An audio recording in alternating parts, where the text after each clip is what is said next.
SSC 26,000 শিক্ষক শিক্ষিকা চাকরি বাতিলের পর ফের অ্যাকশন মোডে প্রাক্তন বিচারপতি অভিজিৎ গঙ্গোপাধ্যায় ফের কিন্তু কড়া অ্যাকশন শুরু করে দিলেন বিচারপতি অভিজিৎ গঙ্গোপাধ্যায়। চাকরি বাতিল হওয়ার পরপরই রাজ্যের মুখ্যমন্ত্রী মমতা ব্যানার্জি অভিজিৎ গঙ্গোপাধ্যায়ের নাম না করে আক্রমণ শানিয়েছিলেন।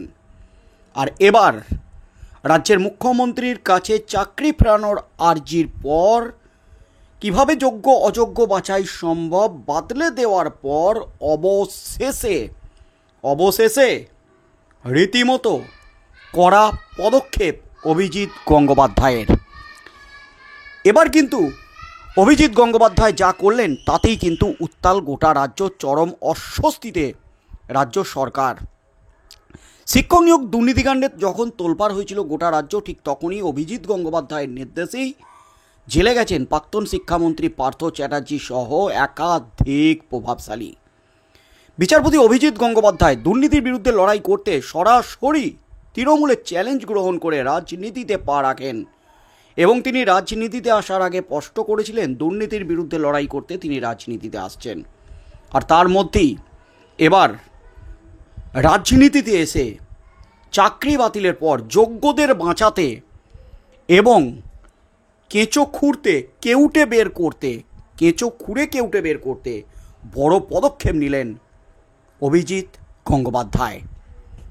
এই মুহূর্তের সবচেয়ে বড় খবর, যোগ্য শিক্ষক শিক্ষিকাদের চাকরি গেল কেন, তপ্ত বঙ্গ রাজনীতি। আজ প্রাক্তন বিচারপতি তথা বিজেপি সাংসদ অভিজিৎ গঙ্গোপাধ্যায় তিনি চাকরিহারাদের সঙ্গে নিয়ে এসএসসি দপ্তরে যান, কথা বলেন এবং সেখানেই সমাধান দেন কিভাবে যোগ্য অযোগ্য বাছাই করা সম্ভব। তিনি বলেন, তাড়াতাড়ি একটি কমিটি গঠন করুন, সরকারের কাছেই সব তালিকা আছে, প্রকাশ করুন, দম্ভচারণ অভিজিৎ গঙ্গোপাধ্যায়ের প্রস্তাব মানুন। চাকরিহারাদের নিয়ে মুখ্যমন্ত্রীর কাছে আবেদন বিজেপি নেতা কৌস্তব বাগচির। এদিন অভিজিৎ গঙ্গোপাধ্যায় বলেন, মানুষের ভাতের তালা সরিয়ে নেওয়া হয়েছে এই রাজ্য সরকারের জন্য, বাচ্চার বেবি ফুড সরিয়ে নেওয়া হয়েছে এই রাজ্য সরকারের জন্য।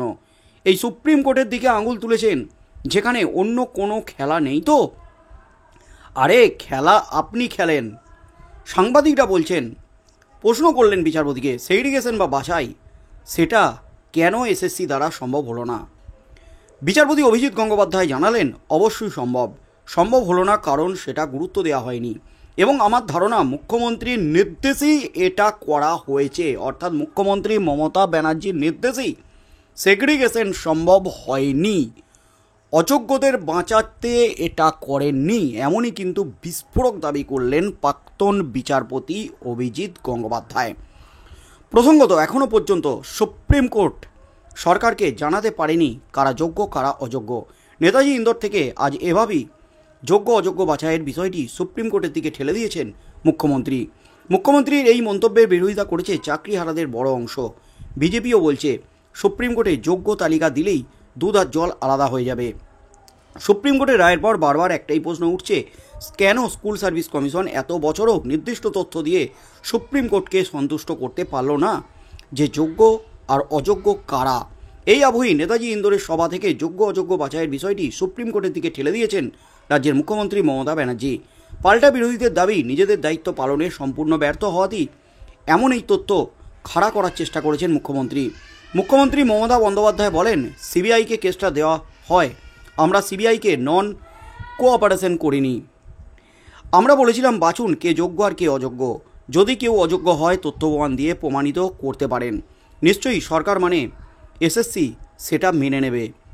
একটু কোর্টের ভাষায় বলি, সুপ্রিম কোর্ট বলেনি কে যোগ্য কে অযোগ্য, তালিকা দেয়নি, সরকারকে যোগ্য অযোগ্যদের আলাদা করার সুযোগ আদালত দেয়নি, ফ্যাক্ট ফাইন্ডিংয়ের অনুমতিও দেয়নি, এমনই জানিয়েছিলেন মুখ্যমন্ত্রী মমতা ব্যানার্জি।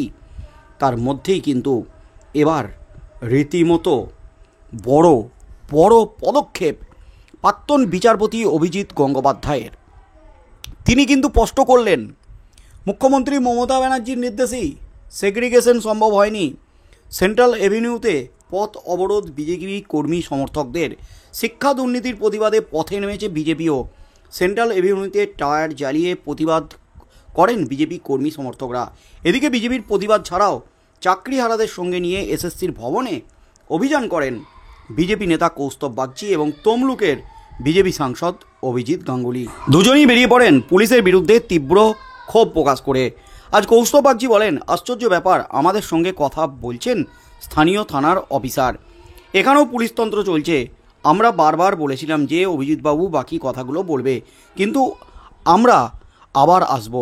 আমাদের এখানে সংঘাত করার উদ্দেশ্য নয়, তাই যখন সংঘাত করতে নামবো তখন এত উত্তর কাউকে দেব না, তখন শুধু সংঘাতই করব।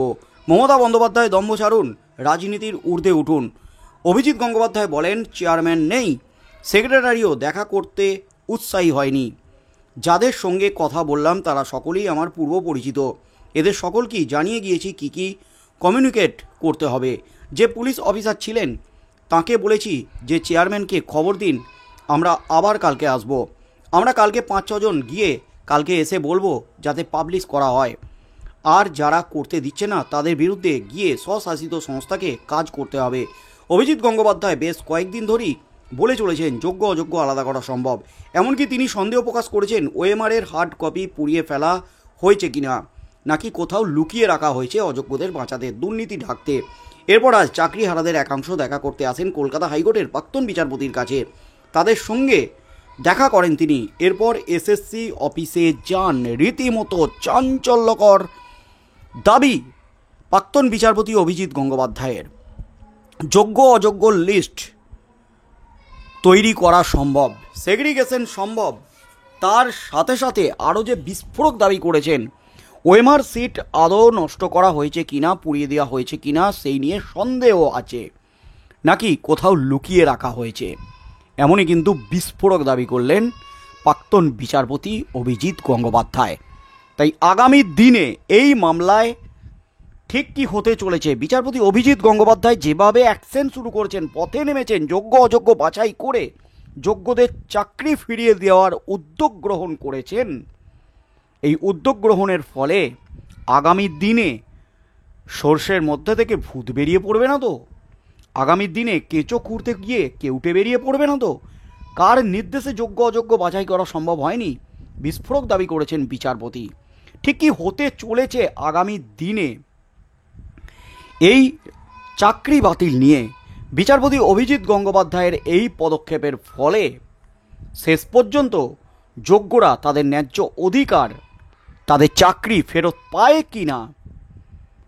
বিচারপতি অভিজিৎ গঙ্গোপাধ্যায় যে পদক্ষেপ শুরু করেছেন সেই পদক্ষেপের ফলে আগামী দিনে কি হতে চলেছে, আগামীকালও কিন্তু এসএসসি দপ্তরে যাবেন, স্পষ্ট জানিয়ে দিয়েছেন কি হতে চলেছে, সেদিকেই চোখ থাকবে গোটা রাজ্যের।